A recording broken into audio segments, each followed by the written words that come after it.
Well, time now for a check of weather with meteorologist Matt Yurasovic. Cy and I doing that this week. Matt, a cold front hitting here in Iowa just as we got to Iowa State. It also brought some chances of moisture, but high heat really remained parked across the south to end the week after we saw record-breaking temps across the country.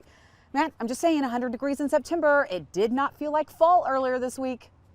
Yeah, Tyne, that's right. Those triple-digit heat values right across the middle part of the country, and that's where it's been extremely dry. Nebraska down to Kansas, even parts of Texas and Oklahoma getting in on some of that heat.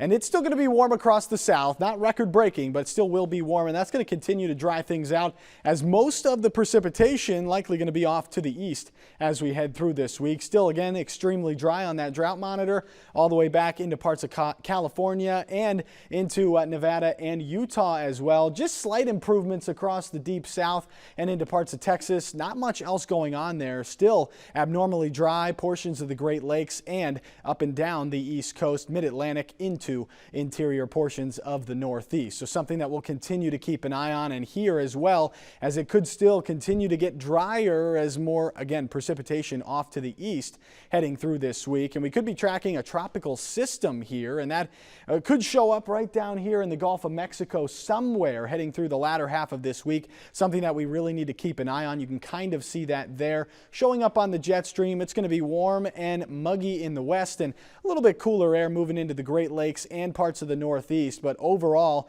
still going to be warm and dry through the middle of the country and for most of the western United States. Here's a look at Monday. Cold front sliding down across the Gulf Coast. May have a few showers in southern Texas and southern Florida. Otherwise, storm system exiting the Great Lakes and moving that moisture through parts of the Northeast as well. Otherwise, warm across the north, hot and muggy in the south. And then as we head toward Wednesday, we'll be starting to keep an eye down in the Gulf of Mexico for a system moving up our way.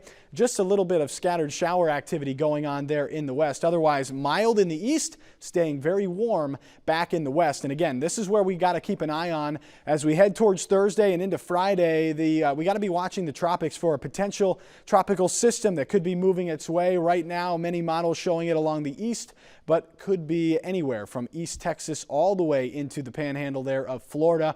And then moisture could move its way into the eastern U.S.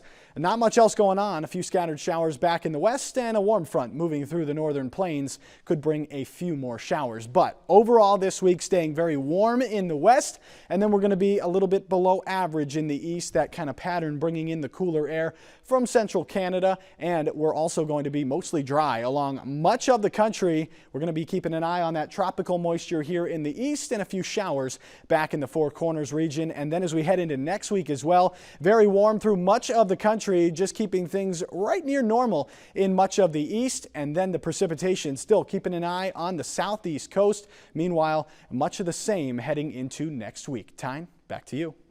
Thanks, Matt. Well, recession talk, Russia announcing plans to ramp up its attack against Ukraine. How could all of that impact commodity markets now that harvest is gearing up in states like here in Iowa? Iowa State ag economists join us for our marketing roundtables next.